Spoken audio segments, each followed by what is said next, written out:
I'm Are sorry. you hearing me? It's real fuzzy. I can hear the ocean. Yeah, my cell phone is not working very well today. It's just not coming through.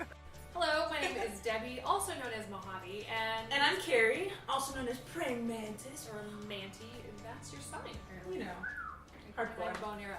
But we know each other from working in a camp in Kings Canyon National Park together. We are the crazy camp counselors, and we would kick butt on the Amazing Race. We would, because truthfully, when you live up in the woods and you run around with the kids, you are ready for anything, and you see a lot of random things happen. Bears, snakes, scorpions, spiders. You had little kids, I had bigger kids. Handling wild It's not much people, different. yes, having an outbreak of sickness, and having a Always fun. So we actually became friends though. We were friends at the camp, but when we first really got close was when we went to Half Dome together. Last second trip, I think I joined the night before, and she'd been at the campsite all day, kind of holding down the fort. By myself in the woods. It was awesome. We pulled up and we're like, hey, people have to leave. We're going to climb it tonight at midnight and get to the top for sunrise. Yeah, they like handed me a headlamp and said, here we go. Ready, set, go. Let's put aside the tri-tip and we'll cook that tomorrow. And so that was our bonding first experience, and since then we have continued to have countless adventures, even though we haven't lived in the same state since we meet up each year and we'll do a New Year's Eve trip for like 7 years. For 7 years, and so some good stories. Yeah. Like so this one. yes, for example, we were deciding to go cross country skiing, and so it was supposed to be 3 miles. It was no big deal. It was like 2 o'clock. It was sunny and beautiful. We're like, we don't want to carry anything. We don't need food, water. Definitely not flashlights. Why would we tell people where we're going? It'll be a couple hours. We'll be gone. No big deal. Well, then it starts snowing, and I think the sign was covered in snow for the like actual loop. We followed the cross country, or not the cross country, The the snowmobile snowmobile trail. tracks. Yeah, and of course it's like downhill.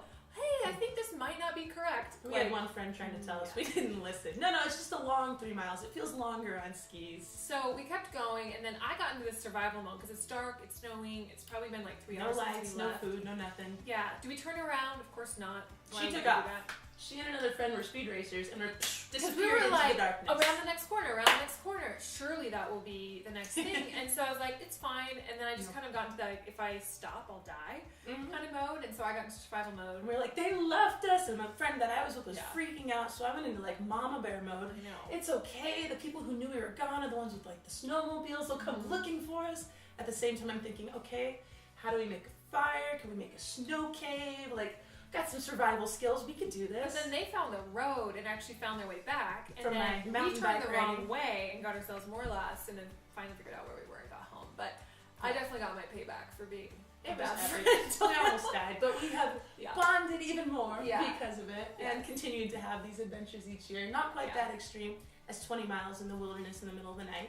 But yeah, we've got a lot of great experiences that have brought us together and strengthened our friendship, and just I feel like we bring a lot to the race. Yeah, what would you bring? What would you bring? I'm a very detail-oriented person, so when it comes to like reading the clues and knowing what to do and following the instructions, I feel like I would do well at tracking with that and doing what needs to be done, remembering little things. I'm very competitive. I would be willing to shave my head. I would cry. Not be like Team Brenchel. It would be gone for that $1 million.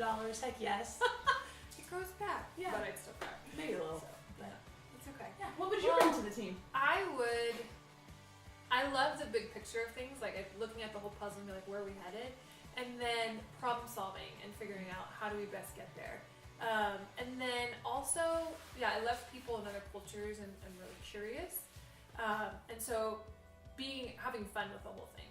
Also being not fazed by, okay, we missed our flight or different things, of like kind of always being positive, of just saying like, okay, we're not done until like we're literally laying on the ground in front of our pit stop. Like we're gonna stick with it until then. So please don't tell us to go home. We'll still stick with it, and so I think the positivity and the kind of tenaciousness. Yeah, we'd have fun. We'd be tenacious. We wouldn't get bogged down really easy. We'd keep each other positive. We would. Yeah. Kind of like, I think about the doctors in season 17. Like they made alliances, but they were very intelligent and problem solved, and you are really good at remembering details. I think I'll remember faces and places and things like that. So put it all together, get it all covered. Yeah. So so anyway, and this would be our dream because we really would love to travel the world and do it together. We haven't done anything international yet. I mean, we've done Israel, Thailand, and we want to live lives Stuff of on our like own. risky lives where we do and run after our dreams. And this would be a huge dream. Yes. So pick Debbie and Kari / Mojave and Mantis. Oh, and we'd be a blast. Heck yes. Did you guys get new shell phones? Totally got a new shell phone. Yeah, it's pretty similar to my iPhone 4S, but the Siri on it only speaks in Australian. It gets better apps. Yeah. Yeah.